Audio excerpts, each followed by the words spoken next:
comentario de nuestro coordinador, el gurú Ernesto Jiménez. Cuando la palabra alumbra y deslumbra. Muchísimas gracias, Julio Alberto Martínez. Saludos protocolares a todo el equipo del Rumbo de la Mañana y de RCC Media. Gracias por el apoyo. Gracias a ustedes, amigos y amigas, por la sintonía y sobre todo gracias a Dios, el más grande, el todopoderoso. A mí me gusta mucho el género de la novela histórica. Creo que es mi género literario favorito. Y la historia, como brevario para un político, es fundamental en la toma de decisiones.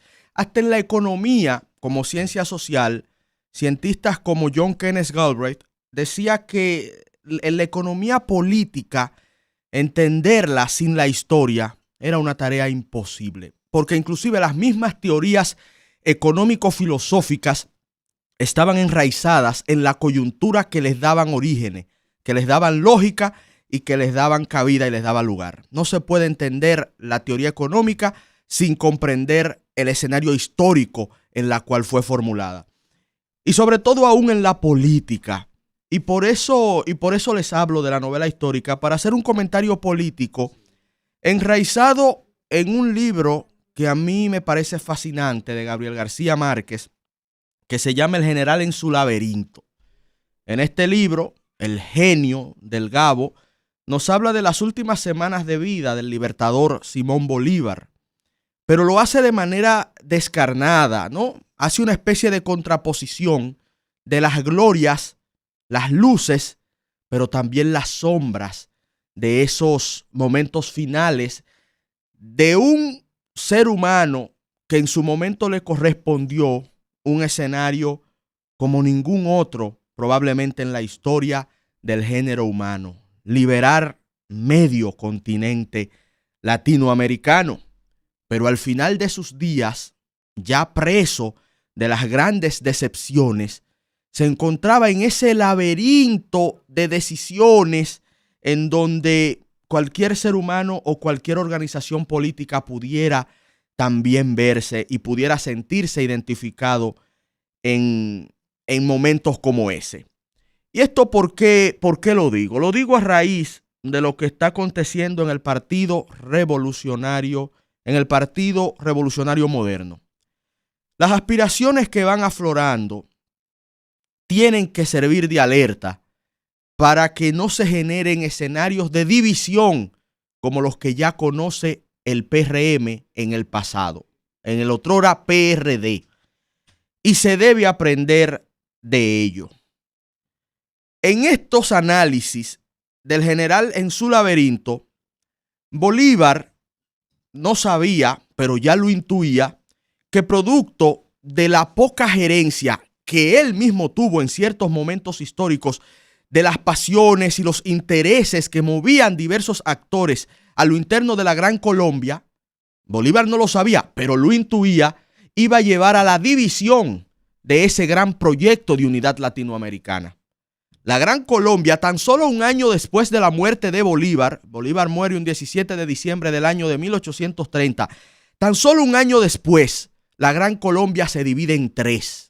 Se divide en la Gran Granada, que fue dirigida por Francisco de Santander, se divide en Venezuela, que fue dirigida por José Antonio Páez, y se divide en Ecuador, que fue dirigida por Juan José Flores, en sus estadios iniciales.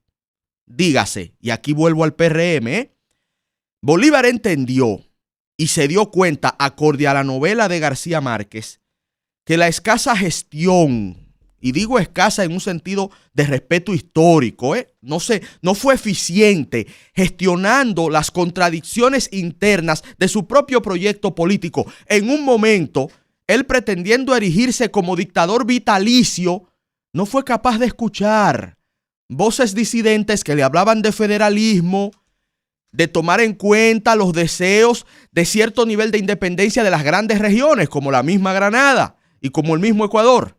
Bolívar no supo gerenciar las contradicciones políticas a lo interno de su proyecto libertador. Y él lo reflexiona al final de sus días en esta novela histórica del genio de Gabriel García Márquez. Yo creo que una reflexión similar debe hacer el presidente Luis Abinader en torno a las aspiraciones y a las ambiciones legítimas que van aflorando en su propia organización política. E insisto, el PRM, entrampado en su laberinto, debe mirar hacia la historia. Yo tomo un ejemplo en particular sacado de una novela histórica de un escenario singular de América Latina con el Libertador de América.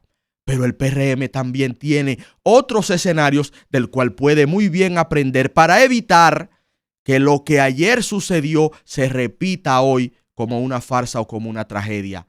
Uno citando aquí al filósofo. 1986, PRD.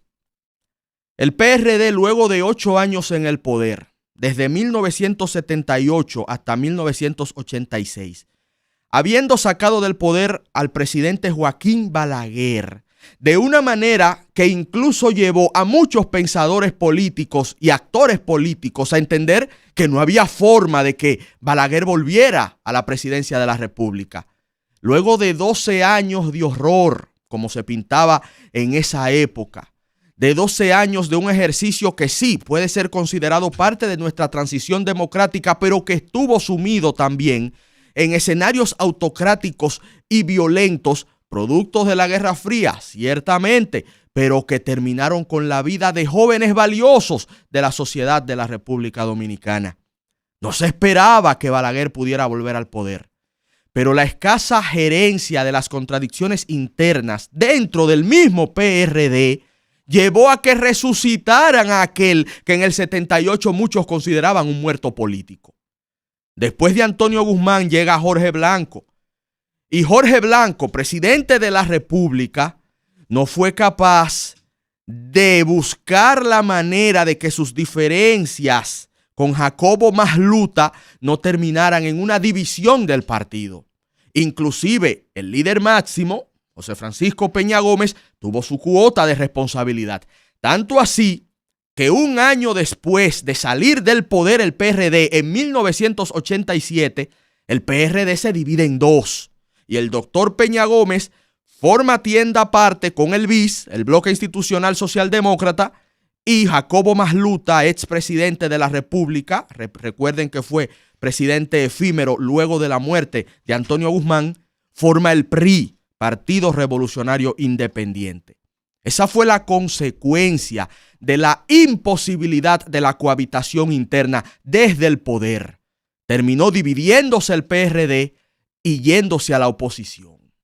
Bueno, el PRD tiene también el ejemplo del PLD, que bastante cerca que está. El PLD hace apenas unos añitos, estamos hablando del año 2019, 6 años atrás, dio una lección para la historia y que creo de la cual el PRM también puede aprender.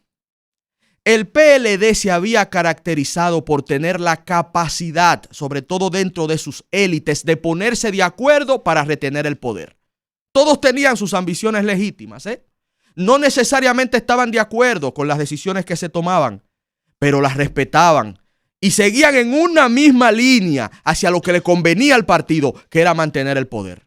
En su momento, Leonel Fernández, en el 2004, podía disputar con Danilo Medina la presidencia, la candidatura en el 2003.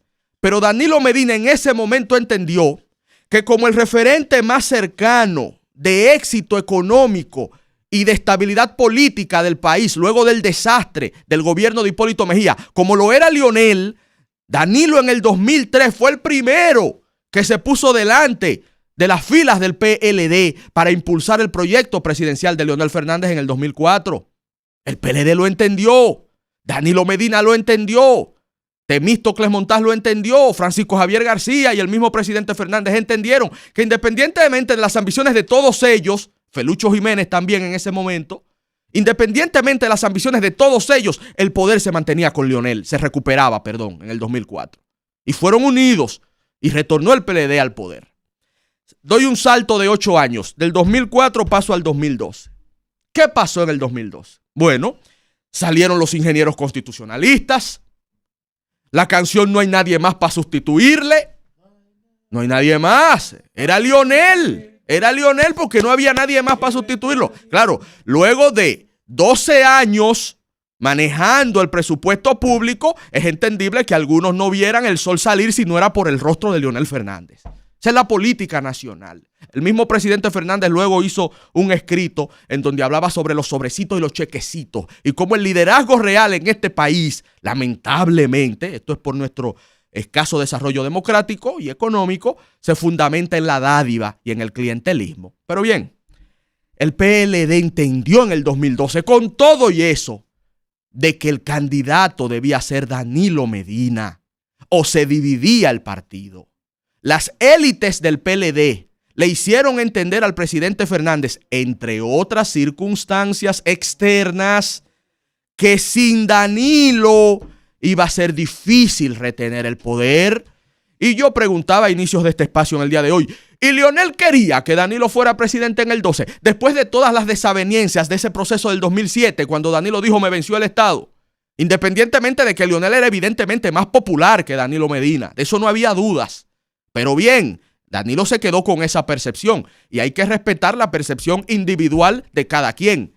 Nadie puede discutirle una opinión al otro. Esa es su opinión, es subjetiva, bien con usted. Ahora, la realidad objetiva era de que no había manera que Danilo le ganara a Lionel en el 2007. Esa era la realidad objetiva. Ahora, yo respeto la realidad subjetiva de cada quien. Lo venció el Estado, fenómeno. Pero en el 2012, con todo y todo, Lionel entendió que era Danilo, aunque a él le supiera amargo el trago. ¿Para qué? Para mantener el proyecto colectivo que era el PLD en el poder. Llegó al 2019. Intento de modificar la Constitución, militarización del Congreso. Danilo Medina ya la había modificado en el 13 para quedarse y se quedó. Danilo Medina intentó modificarla otra vez, no pudo. Y sintió que Lionel, su rival, su adversario político interno, pero su adversario mayor, fue el que le impidió, con todo y llamada de Pompeo. Y se impuso la leitmotiv de que todo lo posible menos Lionel. Y se inventaron un esperpento que no lo digo de manera personal, porque esto no es para faltar el respeto. Fue la decisión política de imponer a Gonzalo Castillo. Eso fue un invento y un esperpento que no tenía ni validez orgánica, ni validez técnica, ni validez intelectual, ni política, ni de ningún tipo. El asunto era que no podía ser Lionel. ¿Y qué pasó? Se dividió el PLD. ¿Y qué pasó luego? Salió del poder. El PLD no salió del poder por una crisis económica. No fue el COVID que se lo llevó. El PLD salió del poder porque no pudieron gerenciar sus diferencias internas como sí lo habían hecho en el pasado. Y porque en la cabeza del Estado las pasiones derrotaron la inteligencia política del momento. Aquel que había sido el gran pragmático se dejó llevar de su rencor porque no podía ser Lionel. Ahí está la lección histórica. Ahí está el PLD con su 10%. La culpa no es de Abel, ni tampoco es solamente de la élite política. No. La culpa es de la incapacidad de Danilo Medina y ese comité político de entender lo que mandaba el momento, aunque en sus intereses y sus pasiones iba a ser bastante amargo y agridulce. Volver a ver a este señor, después de todo lo que le hicimos, retornar al poder. No podía ser Lionel. Esa es la lección, presidente Abinader, y con esto voy culminando. La lección, presidente Abinader, es que usted tiene que ser un gran árbitro. No es que usted se va a salir del proceso, porque no, ahí no habría ningún tipo de inteligencia política. La lógica no es que el presidente Abinader sea parte de un proceso que a él debe interesarle, no. La lógica es que el presidente Abinader sea el principal garante de la unidad del PRM. Que el presidente Abinader haga lo posible para que se imponga la democracia y para que lo que mande el momento político y para que lo que mande la intención y la decisión de las bases del PRM sea lo que se imponga orgánicamente en las urnas. Y que si termina siendo elegido quien sea que termine siendo elegido, cualquier ronchita o bembita, el presidente Abinader sea el primero que haga lo posible por aplacarla y por hacer entender que se debe seguir la lógica del momento y no las ambiciones particulares que pueda tener cualquier elemento y que pudieran atentar contra la división del PRM. Ahí está la lección clara de la historia. Ahí está la lección clara de los acontecimientos. Desde Bolívar venimos recorriendo hasta el PRD histórico y hasta la más reciente elección del PLD. Todos esos siglos de historia, presidente Abinader, les está marcando la hoja de ruta. Si la economía sigue estable, si la sociedad sigue estable, su labor es ser el principal garante de la unidad de su partido, independientemente de que el candidato elegido no sea de su agrado. Ahí estaría su principal garantía. ¿Mire de qué, presidente? De tranquilidad y estabilidad luego de la salida del poder. Dale, sí.